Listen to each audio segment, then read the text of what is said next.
We'll go ahead and get started. Good afternoon, everyone, and welcome to part one of the Virginia SBDC's Corona Kickstart website webinar series. My name is Tracy Nyer, and I'm the facilitator for today's webinar. Today's webinar, Branding and Messaging to Cut Through the Noise, is one of our educational offerings of the Virginia SBDC. The Virginia SBDC is a partnership program between the U.S. Small Business Administration, George Mason University, and local host institutions throughout Virginia.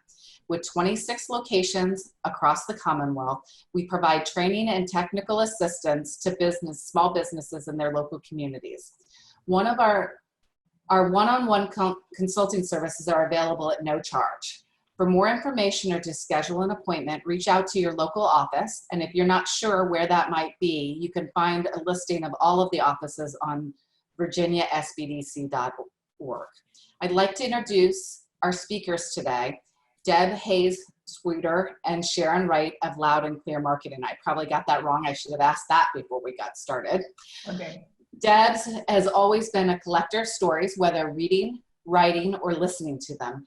Turning the love of storytelling into a career, Deb has helped to tell the story of companies across the United States, trade associations in the DC metro area, nonprofit organizations who are changing the world, and politicians who often hang around longer than they should. Deb has hiked the Valley of the Green Giants to tell stories of sustainable forestry. She's run an award-winning campaign promoting the passage of Medicare Act D. She's written and produced advertisements that save the secondary housing markets as we know it. And she's told Congress more than once what they should do with their votes through award-winning campaigns.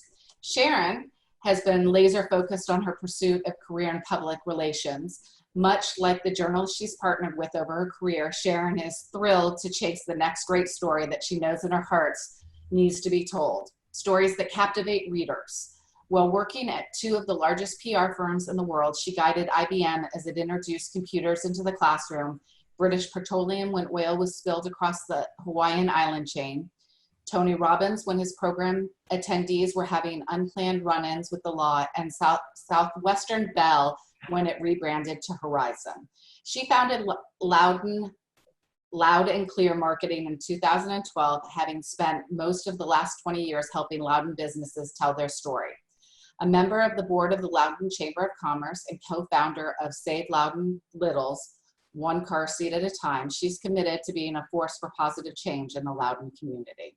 Before we get started, just a couple of housekeeping items. We're recording today's webinar, and it'll be posted on the Virginia SBDC website. If you have any questions during the presentation, please type those questions into the Q&A window, and Deb and Sharon will do their best to answer them at the end of the presentation. Without further ado, here are Deb and Sharon. Hi, everybody. Welcome to our seminar today. I'm Deb Haynes Swider. I'm with my partner, Sharon Wright. We're co-owners of Loud and Clear Marketing in Leesburg, headquartered in Leesburg, Virginia. We're so honored to be here today, and thank you for the opportunity to help you all just try to navigate this what Corona has done to our communities and our businesses. We're going to talk about a couple different things in this webinar just so that you know where we're going. Sharon, if you want to hit the next slide there. Yes. We're going to first talk about a little bit about what is marketing. We're going to explain a little bit about what that is and what that means, because some people have different definitions of it, and so we wanted to talk to you about how we are defining it. We're going to talk to you a little bit about how brands that is strong and has a good reputation can help you survive the coronavirus craziness. And then also we're going to talk about messaging that can cut through the noise, ways that you can message in a way that you would reach your audience and that you're speaking their language and you're resonating with them, and why that's important. This is part of a 4-part series. We're the first in the 4-part series. This is on branding and messaging this session. The next session, we're going to talk a little bit about audience building. It's with our partners through SBDC Loudoun. They're going to talk to you about the importance of an audience and how important it is to know your audience. And then our third session will be reaching your audience, how to reach them, what channels that you need to use in order to get their attention and get their ears.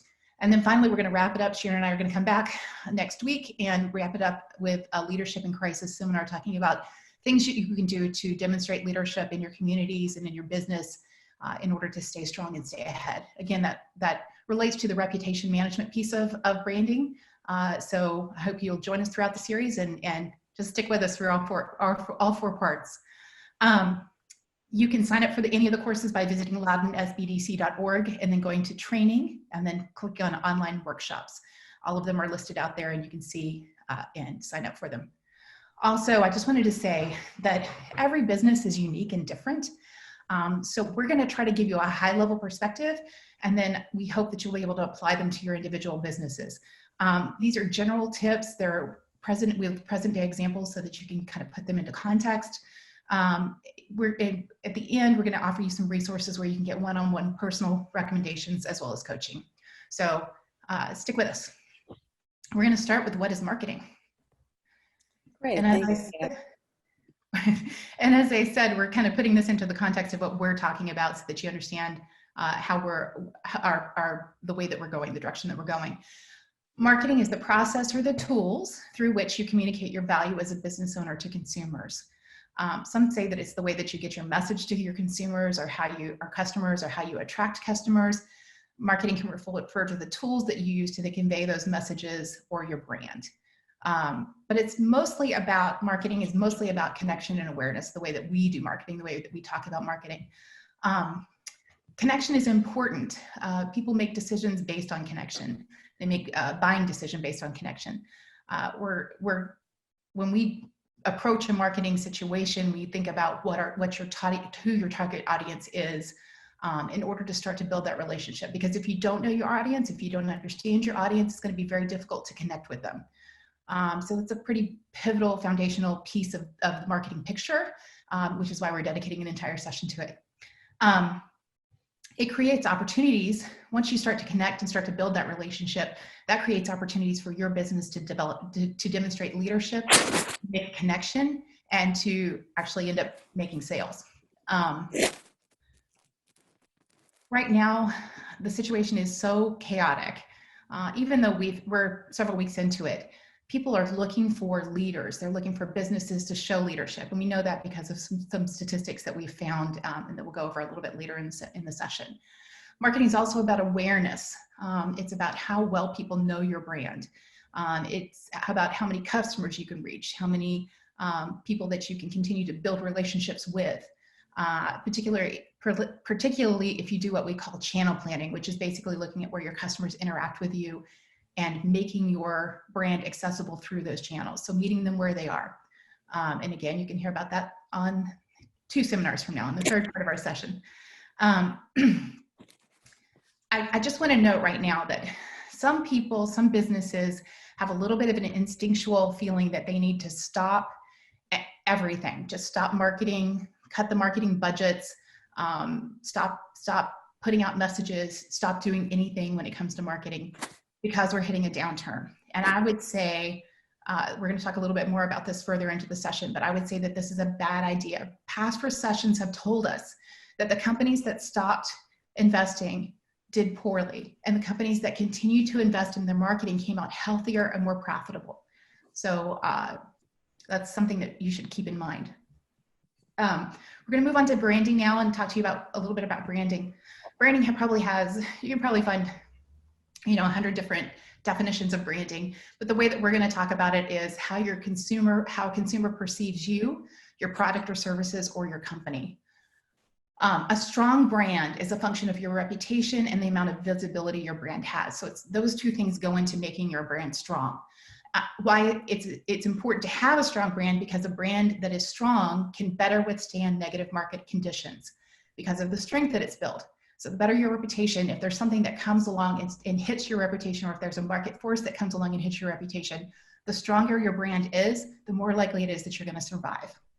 A lot of people think about when they're perceiving brands, they think about logos and colors, but it's more than just your logo or your colors.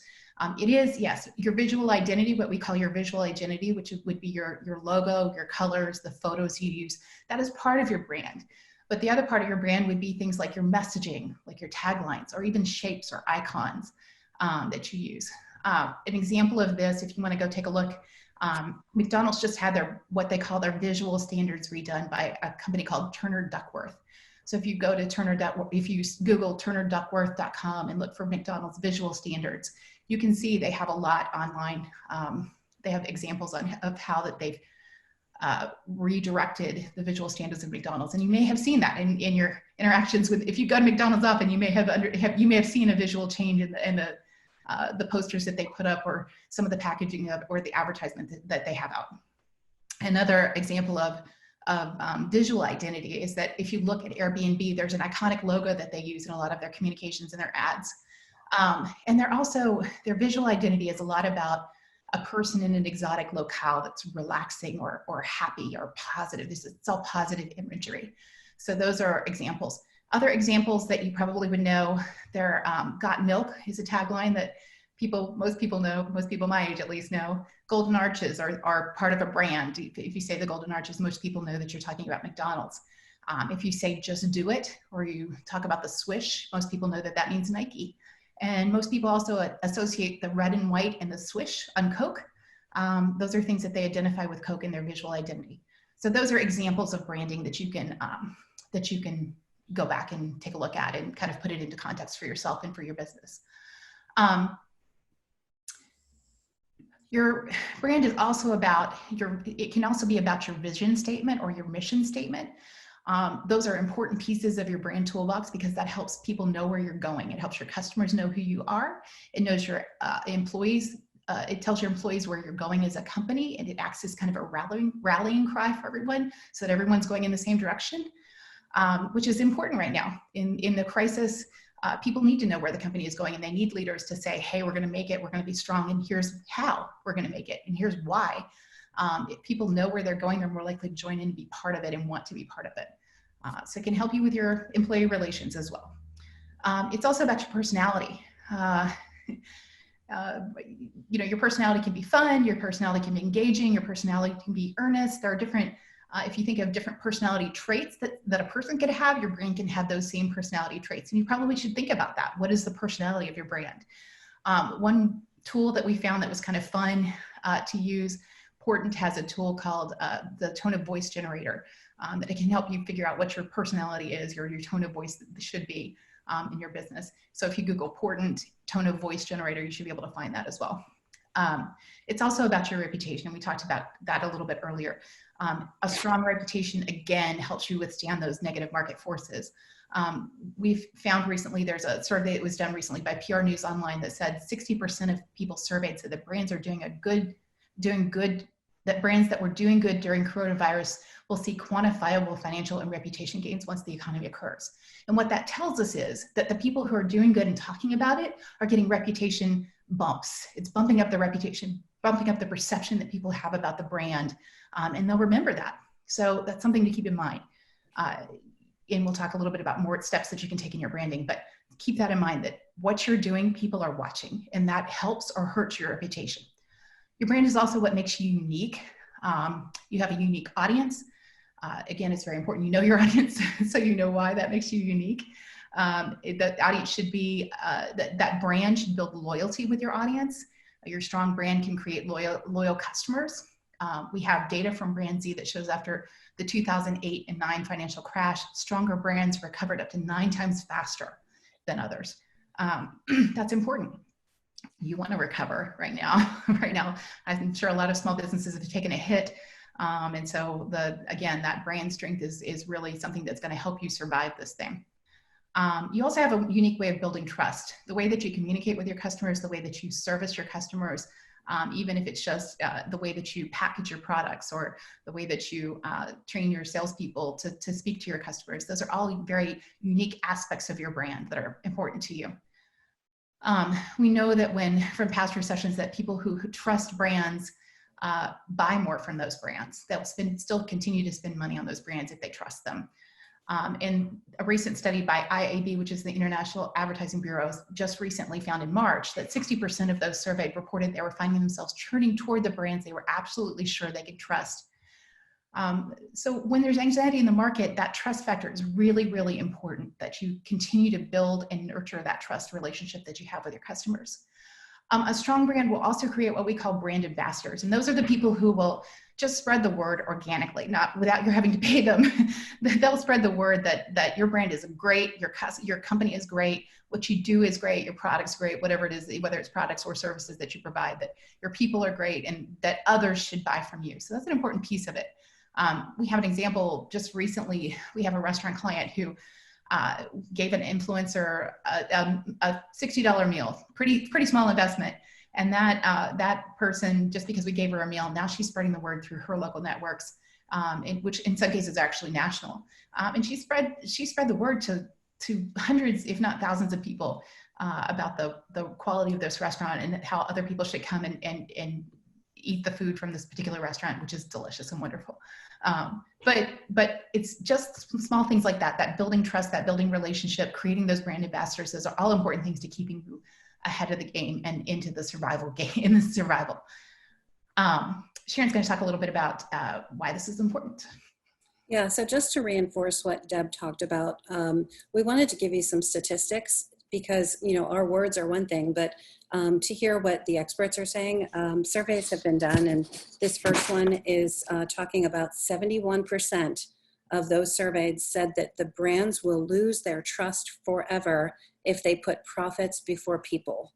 So I can't stress that enough, because now is not, there's nothing about, you know, what we're living in right now is normal. So we have to think of everything differently than ever before in generations. The next one, 56% are pleased to hear about brands taking action. So in our community, I can tell you without a doubt, there are businesses doing phenomenal, great things, and they're not telling their loyal customers, they're not talking about it.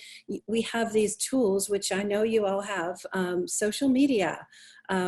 Many of you probably use email marketing. Share the stories. Your customers want to know that you have, and again, this word is being used a lot, but that you have pivoted, that you have found a way to both support your employees, to support the frontline workers who are out there tirelessly and putting themselves at risk, and that your little business is doing maybe something small, but you're doing something to make a difference. I just can't stress that enough. And again, that goes to what Deb was talking about. I'm the PR girl, so I want people to know what the business is doing. So that's an important piece of advice. And the third one is 65% of those surveyed by the IAB are likely to purchase a product based on your crisis response. So again, I can't stress it enough.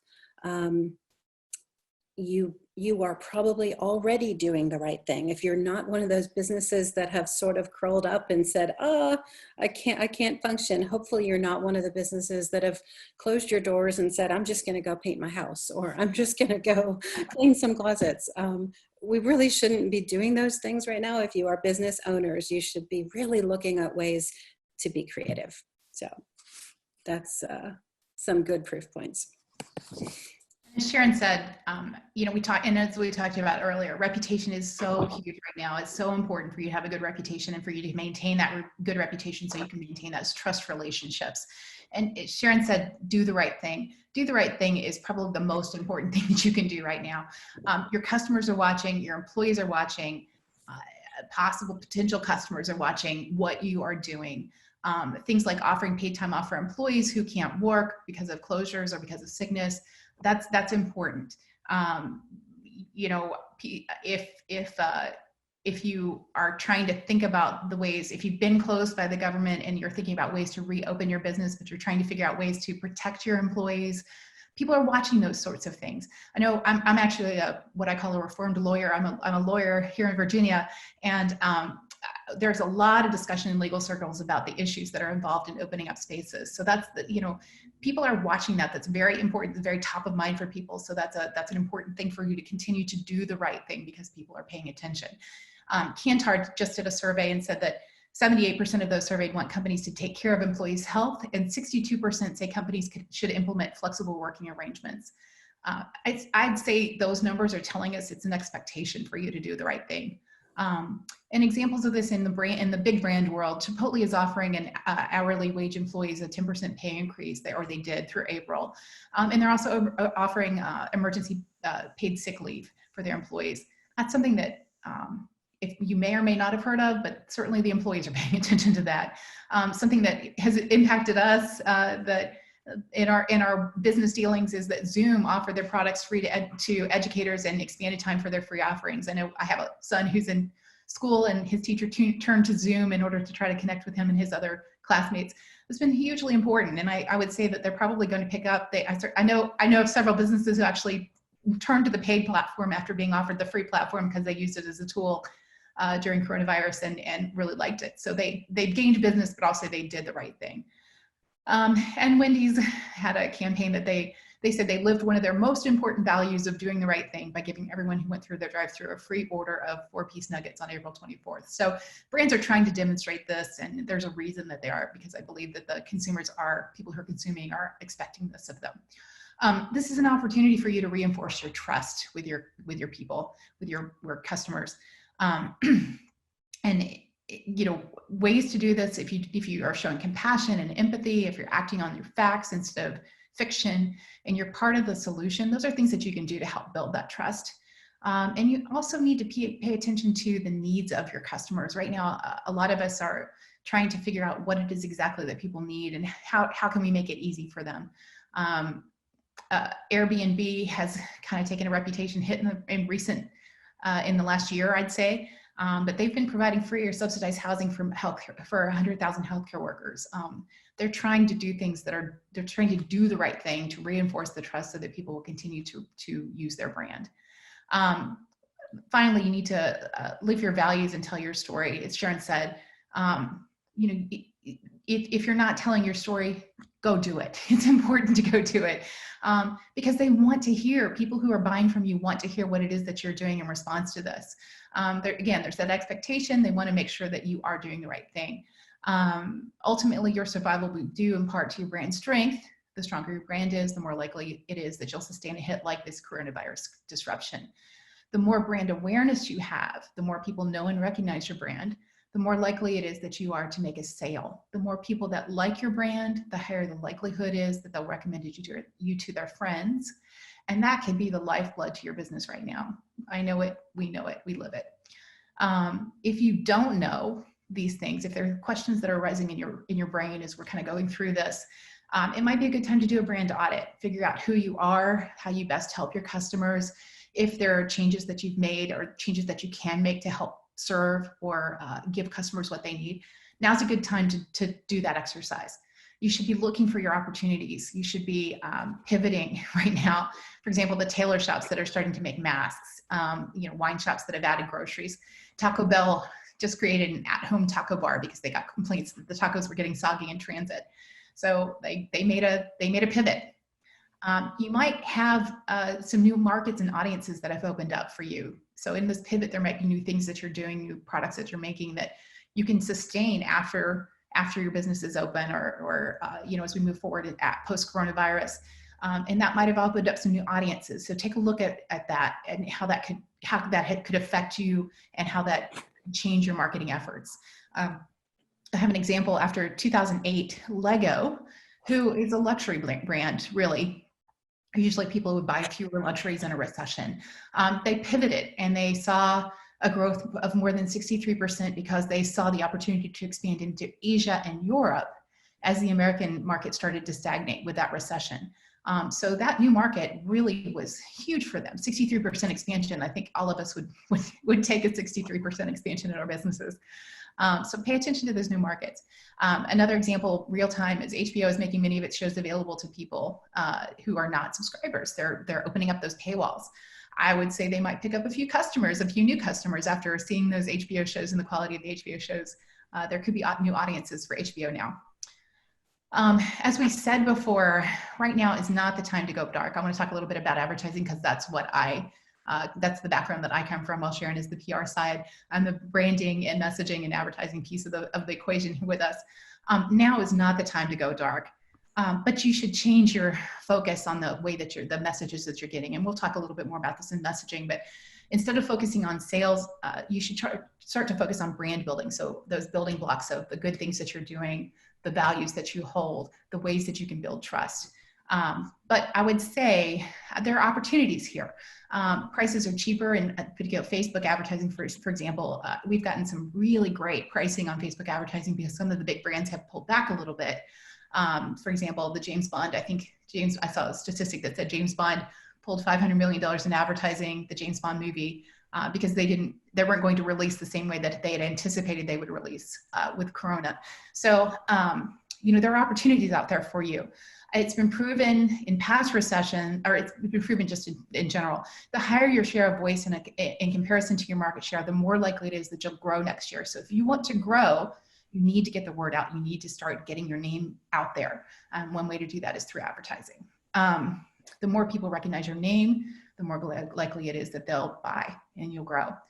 A Kantar study from the last recession shows us that 60% of the brands who went dark during the recession saw a decline of 24% in brand use and 28% in brand image. So not only did they stop using those brands, they also stopped liking those brands, which again could be just detrimental to your business.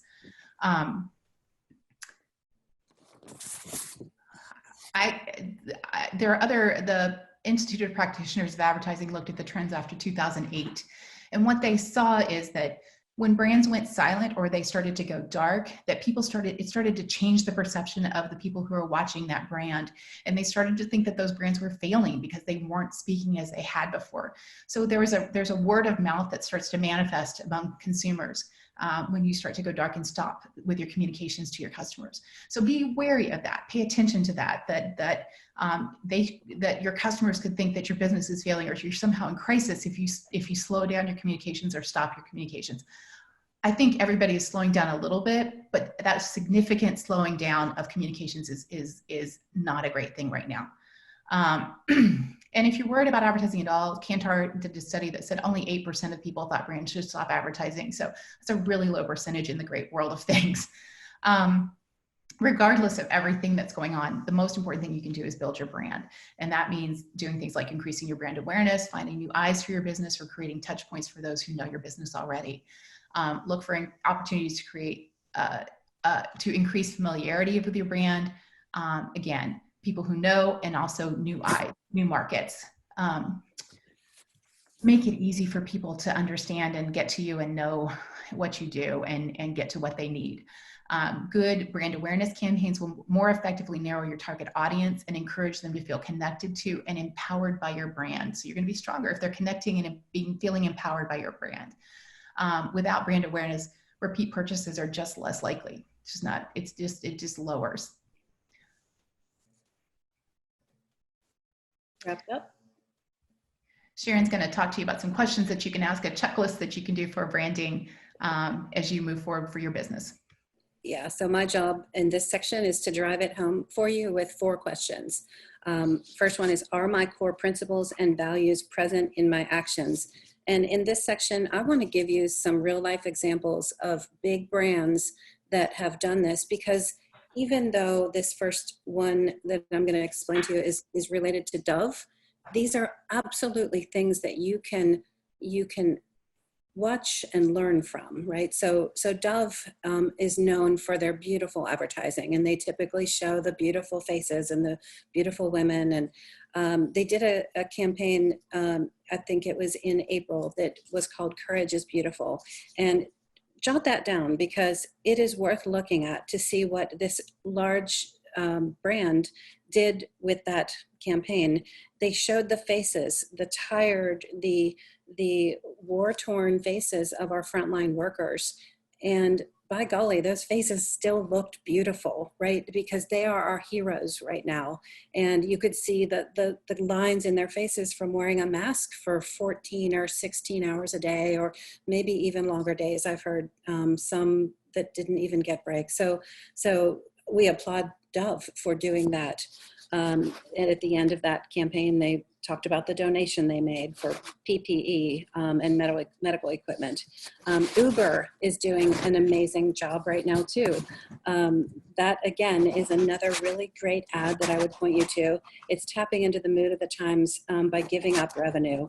And their ad showed people, beautiful like families and all of us in our homes, right? And the campaign behind that was stay home for everyone who can't. Thank you for not riding with Uber. I mean, I get goosebumps because, well, I'm a marketing nerd, first of all, but I get goosebumps when I think about, you know, they are telling people, don't get in our cars, you know, do the right thing. And then, of course, they ended with a logo and a simple URL. And then the third one dates us back to the previous recession. This was in 2008 by Virgin Atlantic. They released a 25th anniversary campaign called Still Red Hot. Now, you know, they probably could have anticipated what would be happening in that year, but they went forward with their advertising. They estimated it to drive 20% of their revenue at the time, but it gave them 10 times the amount they invested in that campaign. So while many brands go into panic mode and cut all the ad spending, these brands are seeing a huge bump. Next question is, am I projecting hope for the future or have an aspirational tone? This one will tug on the heartstrings of anybody who loves to lift a green pint for St. Patrick's Day. Guinness, again, this is their like Super Bowl, right? Is their one time of the year where their advertising is big, and their campaign was, don't worry, we'll march again. And it was pictures of empty bars and empty beer halls, and you know, you looked at it and you thought, oh wow, that's sad, because of course, you know, St. Patrick's was dark this year, but it was such an inspirational, uplifting ad. And at the end, they closed with saying that they were making a donation to where we live, work, and where we celebrate. So applauding them for that. And then the last one is really what I know that you all are seeing in your markets. Is there a new audience that's opened up for me? And I would challenge you to say there is. There are some local businesses here in this region, distilleries and breweries who are making hand sanitizers. If you had said to them even a year ago that they would be in that business, I think they would say, you're crazy, that, you know, that would never happen. But I wonder if they're thinking twice now about maybe a little side part of their business. Sewing studios who are making face masks. Again, we've all seen these pivots that businesses are doing, but it's opening them up to a whole new audience as well. So that's the conclusion of that section. And we want to go into what is messaging. So messaging in our context, again, is the language that you use about who you are and what you do. It often contains your value proposition. It's the voice of your company, and it's your curated story. So messaging can take a lot of different forms. Sometimes you may have heard of what we call an elevator pitch, which is the 20 or 30-second succinct brand statement that you make about your business. It can be a headline on an ad. It can be copy points in an ad. For example, a lot of people know that 15 minutes or less can save you 50% or more on car insurance. I think everybody's seen that Geico, and it's just been pounded into your brain that that's a Geico message point. Another is taglines, what we see on, for example, Nike, which is just do it, or Nike, which is just do it. GE uses one called Imagination at Work. That's a campaign that they've had for a while. Walmart, save money, live better. That's a tagline that we associate with Walmart. It can also take the form of your brand or your sales message. It can be your vision statement, as we talked about before, your purpose. But it's ultimately the vehicle for expressing what we call your why. I don't know if you know, there's a guy named Simon Sinek that about a decade ago put the branding world on its ear a little bit with his the idea, the concept of finding your why, or why should people care? Why do people connect? If you Google Simon Sinek, S-I-N-E-K, and his TED Talk on finding your why, then you should be able to find that entire presentation and understand a little bit more than I have just explained it. But he's pretty good. But right now it's a balance. You have to remain human. You have to help your audiences where help is needed. You have to be the voice of reason and consistency in the middle of all this uncertainty, which is very difficult sometimes. And all this time, you're just trying to survive as a business owner. So it's a difficult thing, and we recognize that. And so we're trying to give you some tips to make it a little bit easier. Sharon's going to talk to you a little bit about why messaging matters. Great. So again, I'll come into some of these statistics, but according to the Global Web Index, as of late March 2020, only 30% of consumers want brands to continue to advertise as usual. So they're sending us the message of what they're looking for. 63% of advertisers changed messaging by mid-March. And if this was more of an interactive session, I think you could tell me how those ads changed, but it was mission-based and it was cause-related. We've had clients in the last couple months who we've pivoted to doing specific photo shoots of taking pictures of their team wearing the proper masks and gloves. And we filmed a video at my kitchen sink not long ago of a home services technician washing his hands, because that was one of the very simple things that their business changed. The minute they walk into a home, they wash their hands, they're donning all the right gear. So simple things, but make sure your customers can see that you've changed as well. And then 83% of those surveyed wanted to see how brands are pledging money, aid, supplies to help people. So I mentioned this a few minutes ago, but I'm going to say it again. Your customers want to hear from you. They want to know what you've done to support the coronavirus efforts and what you're doing even to support your staff. And most importantly, as we're talking about cutting through the noise right now, they want to know what you're doing going forward. They want to hear that when you do open, that you'll be ready, that you'll be properly masked. You know, we're going to follow the guidelines of our state.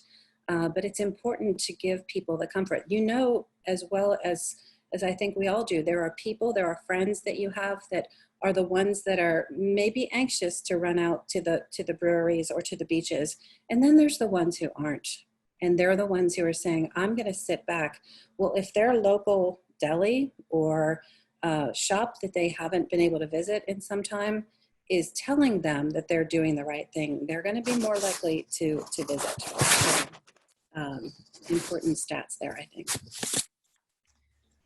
So some messaging tips to help kind of guide you through this craziness. The most important thing always is that you need to message through your brand's lens. Again, we talked a little bit about the brand is reflective of your uniqueness. Your brand is always reflective, or should be reflective of your uniqueness, and how you're important to your customers, how you fill a need. One example of this is Haynes, who, you know, I think every diner I've ever been to has Haynes ketchup in it. They launched a campaign called Haynes for Diners. They sent $2,000 to 500 diners across the country, and they're asking people to nominate their favorite diner. So they're getting they have an interactive aspect to the campaign. And when they did their announcement, they said, to the diners that have welcomed us in for decades, we now open our arms to you. So again, trying to tap into that idea of who they are, what they do, what they're known for, and celebrating that. There's also a QuickBooks ad that just came out just recently where QuickBooks in a voiceover says, QuickBooks salutes the grit and determination of those who work for themselves. They're the backbone of our economy, and in these challenging times, they're adapting to support their communities. So again, they're tapping into that idea of we're changing, we're all in this together. It was a little bit earlier in the spring that this happened, this came out, but we're in this together, we're with you. And QuickBooks is really the backbone of small business. A lot of small businesses, it's a tool we use certainly in our business. And you know, as the small business and the owner, they know who their customer is, and they're tapping into that brand lens that they know in their messaging. McDonald's just put a spot out that was just text. It was flashing pictures, and it was just text that said at the end, "We can still be here to take your order." So again, we're still here. We're still with you. That's part of who we are. We're going to we're going to make it through this thing. You need to be thinking about how you can show leadership. We talked a little bit about this in the Do the Right Thing section. And we'll expand a little bit more about this in part 4 of this series, but are you using a vision or purpose statement? These are, again, very important messaging tools in your business. Are you using those to help tell the world and your employees where your company is going? Again, if your employees are discouraged, employees are having a hard time or stressed out about all this thing, if you're referring them back to your statement and where you're going as a company, and maybe introduce a little bit of messaging about how that you're being part of the center, how you're helping people. People are much more likely to want to be a part of it, of what you're doing. So again, it's a rallying cry kind of thing. It's so important to communicate to your right now. They just need you. They need you to tell them where you're going and how to get there and how you're going to survive this thing. They can be your messengers. Unintentionally, if they don't know what to say, or if they're not hearing what you have to say, they're going to make up their own mess. And sometimes they can hurt your brand because they're saying the wrong thing, or they've made assumptions that aren't correct. It's not intentional. It's just that they're unintentionally causing harm to you and your reputation. So it's better if you messaging from above as a leader in a leadership position and help them know what to say when they're amongst their friends or talking in the, in social circles. And if you have salespeople, it's important to talk to them about how to sell right now. We'll talk a little bit more about your tone in the next session. But right now, I would say stay away from the hard sell. Start from a place of empathy. I know there was a company called PandaDoc that literally changed their core values. They added empathy core values at the beginning of this coronavirus because they realized that if they didn't start from a place of empathy and by asking customers how they were never going to get far in their sales opportunities, and it would shut them down. So they told their sales, you need to start from this position. Do not do the hard sell. This is not the time to do that. Pull back. It's okay. We're going to be in a place later where we can sell more, but right now this is not the time. So you might need to think about creating sales scripts for your salespeople if you have any. Again, it's so critical right now. You really need to be customer focused. When we're not in crisis, it's important that you're customer focused anyway, but right now it's really critical. Kantar Smart showed that 70% of those surveyed want brands to offer a reassuring tone. They want you to be a leader. We're going to get through this. We're going to make it through. That's how we're going to do it. That's really important. You should always try to put yourself in the shoes of your customer. Take what I call a 360 view. Get out of your bubble. Get out of the assumptions that you make and try to think in the mindset of the customer that's approaching you. And again, channel planning is very important in this rubric that we're talking about, and we're got that in session 3, channel planning. But try to think about how they're connecting and what's important to them, scary to them, and craft your messaging in a way that meets that need or meets fear, or a way that it makes them less fearful. If there are opportunities, take those opportunities to calm people down, to reassure them. Make it easy. People are overwhelmed right now. There's so much going on. Make it easy. There's a rule we talk about in marketing. It's 3-second rule, and it's not how long food can stay on the ground, but you basically have 3 seconds or less to get somebody's attention. So you have to be very careful about what you say in order to get and keep attention. One example of changing in tone, KFC is known for good chicken. They have had finger looking good chicken commercials going on for a long time. They've pulled those commercials because they felt like it would be tone deaf to what's happening in the world right now if they use messages, and it goes against those good hygiene practices that are being promoted right now. So they pulled those ads. They recognized the fact that the tone wasn't right and they needed to pull back on that. Messages should always be relevant to audiences. And if you don't know your audiences, you can't be relevant. So that's, again, the importance of audience building. Audiences right now want to see how brands are showing that they are part of the solution. Edelman survey recently said 70% of those surveys told them that if a brand participates in finding a solution and does not communicate about it, they're inclined not to buy from that brand. So customers could literally leave your brand. Loyal customers could leave you if you're not a solution and if you're not telling them how you are. We know that 95% of our purchasing decisions take place in our subconscious emotional part of our brain. It's a very emotional time. Those decisions that are being made right now will stick with people. This emotion has heightened that emotional response that we have. So be aware of that and be mindful of that. Right now, it is not about you. I would say that in your messaging, it really is about you. It should be about your customer. It is really not about you right now. you really need to avoid profit in this crisis. There are surveys that say that people will drop you in a New York second if you are perceived as profiteering right now. So stay away from that. There's going to be a time when we get back to a positive sales environment where we're going to change those messages back to the sales messages. And I would say that, you know, if you have good salespeople, they're going to kind of track the objections that they have to buying, and they're going to counter that. And I'll give you an example of that. I was in a mattress store one time, and I remarked that a mattress was rather expensive because it was thousands of dollars. And the salesperson, can you really put a good price on a good night's sleep? So he had an argument that countered my objection really quickly. So that's a good thing to think about in the future. Again, right now, we're not going to be too salesy. You need to be reinforcing your relationship. Again, branding is a lot, and marketing is a lot about relationship building and, of course, the value that you bring to your customers. You should have a long-term point of view with this. Think about it as almost a marriage. It's almost like a marriage. You want to have a long-time relationship with your customers if you want to stay in business. That's generally the rule of thumb for most of us as business owners. You want to have that long-term relationship. It's cheaper in the long term if you invest in that relationship in the front. So your tone should be reflective of that you're investing in that relationship. You can use your emotion. Again, a lot of our decisions are made in part of our brain. You can, don't be crazy, but if you're honest about it, if you're genuine about your tone and you have a little bit of emotion, this is a scary time of us.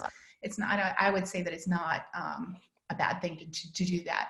Hope is really important right now. We need to start thinking about things in terms of there's a light at the end of the tunnel, we're going to make it through, things are going to be okay, we're going to be stronger than ever kind of messages. People are going to remember this. People are going to remember this time. They're going to remember what you're saying. So be thoughtful about the way that you're saying things. Again, always be genuine. One example of this is that Starbucks, recently released a statement that said something like, or that said, let's be real, lattes aren't essential. So they know that they're not the thing that it's not essential. But they also said, in times of crisis, the government asks convenient food and beverage outlets to remain open possible for pickup, drive-through, or delivery. So they are stating that we get it. Maybe you don't think that we're critical, but the government is asking for people who, for essential business to stay open so that healthcare workers or those on the front line will still have the services that they need. So again, they're paying attention to what people want. They're paying attention to what people want to hear, and they're investing in response to that. I would say that Mr. Rogers was right when he said, look for the helpers. It's a good way to get through life. And so people know that they're looking for helpers. And if you can be a helper, I think you're going to be better for it. Customers, the younger generations are expecting this more. But especially that they are expecting, there's a lot of social consciousness that they're expecting of businesses. But right now, the research showing us, for example, Global Web Index is reporting 96% in favor of advertising that promotes practical information. So they want to see truth, they want to see fact, they want to see practical information right now, not fluff. 77%, Kantar found 77% of respondents expected their brands to be helpful in what has become the new everyday life. So again, be a helper. People would like to see that. Talking about real world examples right now, DoorDash is delivering groceries and meals to households in need. Dyson turned its operation in ventilators. They developed a ventilator in 10 days, and now they're supplying about 1/3 needed in the United Kingdom. That's a huge pivot. That's a huge response to need, and that's a huge proof point for being a helper. Don't underestimate the amount of influence that you have right now. The audience that's listening, use that audience. Also think about whether or not this has changed your position and whether you need to have, you need to reposition a little bit. Any messages that you create and disseminate should be reflective of the new position you find yourself in. Sharon's going to talk a little bit about things you should ask, the checklist that you should ask for marketing. Yeah, and I'm going to go very through this because a lot of this is on our handout, and I do want to allow some time for questions. So just asking these very basic questions. Am I giving my customers value, what they need to know? Are my messages simple and compelling? Can I reassure and be a helper? Just like Deb said, your customers need to know that you're practicing all the recommended health and safety precautions passed down by the CDC. Tell them that. Are my messages simple and compelling? Sorry about that. Am I being truthful and authentic? We have a senior living client that we work with in a couple of states, and they're doing an amazing job of communicating right now because senior living communities are often closed and we can't get in, residents can't get out. So they're doing a wonderful job communicating exactly what is happening, and they're being truthful and authentic in how they do that. And is my messaging aligned with my brand? So this is what we've talked about for the last 50 minutes now. But all really important questions to ask yourself as you're reflecting on this session today. We told is available. Your local SBDC should have no cost coaching sessions. They do an assessment with you, a marketing assessment with you, and can give you tips for your business. We at Love Marketing are offering some free assessments for people. We say no strings attached. We're going to give you some. If you need help, obviously we will be available to help you with that. But if you want to do a virtual session, go to loudandclear.today, and you can sign up for those free with us. And then also the Virginia SBDC is offering some online resources. Again, if you go to the website, to their website and look for online tools, online training, they have those available for you as well. There are a couple tools that we would give to you. As we've gone through the presentation, you'll have heard that we use some statistics. There are a lot of people out there doing research right now. Research helps us understand where they are in terms of what they want to hear and what they want to see. Kantar is doing a COVID-19 barometer that's really good, that's very interesting. The 4A's, which is the Advertising Association, is consumer sentiment toward brands during COVID-19. It's a wave after wave of research and those findings. There's a branding messaging tool called My Story Brand. Donald Miller did a book on Story Brand, and there's some really great tools there to help you find out your brand. Find your brand voice and find some messaging tools with that. And again, if you wanted to go to .com brand voice tool, that's there as well. Sharon? Well, that brings us to the end. And Deb has already mentioned, you can reach either of us at the addresses you see on the screen. Both of our first names at loudandclear.today. As we mentioned, it concludes part 1 of the 4-part series. This week, Thursday, and then Tuesday and Thursday of next week are the subsequent sessions. And we'll be digging into knowing your audience, reaching your customers, what we in the marketing world call channel planning, and then the final session on leadership on Thursday, May 28th, when we'll be back to present. Deb has mentioned how to tap into those. So if you'd like to contact us, please feel free. And if we have any questions, we can open that up now. Great, thank you both. We do have a couple of questions. Deb, I'm gonna mute you because we're getting some feedback on your line. So if you want to answer, perfect. Sorry about that. So what point should be taken into consideration when you're creating a logo?